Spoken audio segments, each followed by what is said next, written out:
In the body of Christ, some are looking back and some are looking forward. Hey friends, this is Pastor Mike from Fellowship Church. Always good to connect with you midweek. I'm sure that you are planning on a Thanksgiving gathering of some kind with people whom you love. I hope they love you right back. Hope you have a wonderful Thanksgiving. That thought for you again, in the body of Christ and kind of in life in general, there are always those who are looking back, and then there are those who are looking forward. Let me explain what I mean by that. In the Old Testament, there is a book called Ezra. Now, that book might not be familiar to you. It's not all that commonly read. It's a story of people who are returning from exile. It's the people of God. They had been carted off into exile a long time before and are now returning back to Israel and finding that most of their old life and most of the old institutions, the things that they knew, the things that were comfortable, familiar, it's all gone. Life is in rubble. All the buildings are in rubble. The temple's gone. Everything is just kind of a disaster area.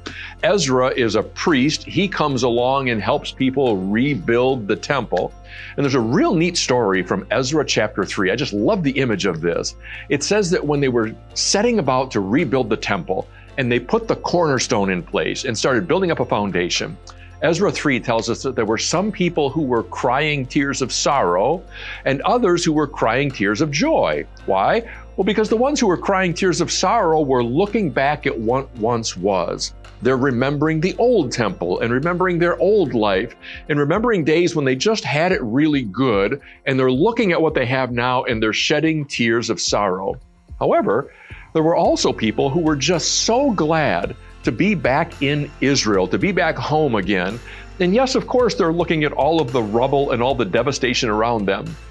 But as soon as the cornerstone of the temple is laid, they're thinking already about what God is doing and what God will do. They're not looking so much at what God did do, but now they're looking at what God is doing and will do, so they're looking forward.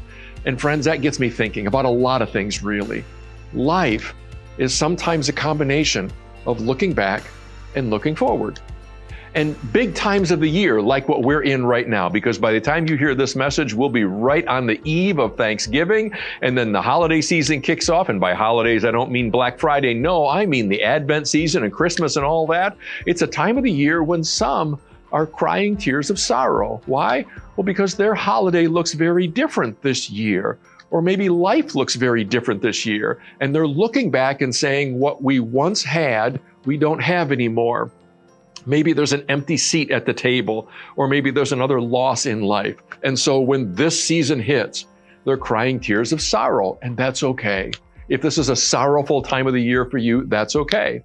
There are others, though, who will say, life is so good right now, and I am so looking forward to what's taking place in my life and great things coming up in the next year or so. They're crying tears of joy.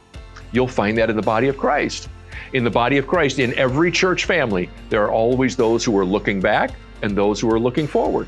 And it may be a personal thing, meaning things in their life, losses they've sustained, or new things taking place. It could also be the church as a whole, where maybe the church had some really good days and are struggling now. Or maybe the church is doing really well now and some positive things taking place. Friends, life sometimes involves a combination of looking back and looking forward. And here's my question for you. In this holiday season, which one is first? Which one comes first? Which one is more dominant in your life?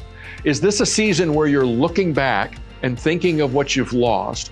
Or is this a season when you're looking forward and thinking of the things that you are gaining? Here's the constant in the midst of all of it. God. God is present in the midst of all of it.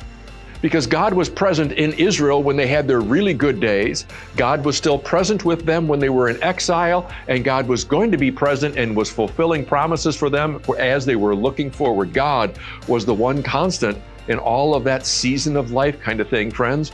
Whatever your tears are like this year, whether tears of sorrow or tears of joy, or maybe even tears of just immediate gratitude, thanks for being my God, friends, know that God is constant in all of it.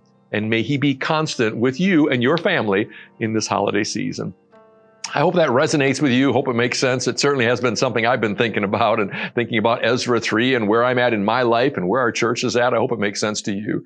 We just hope that you have a wonderful holiday season. Know that we love you and that we're praying for you, and know that we're looking forward to a great Advent season with all of you. Take care. God bless. Bye-bye.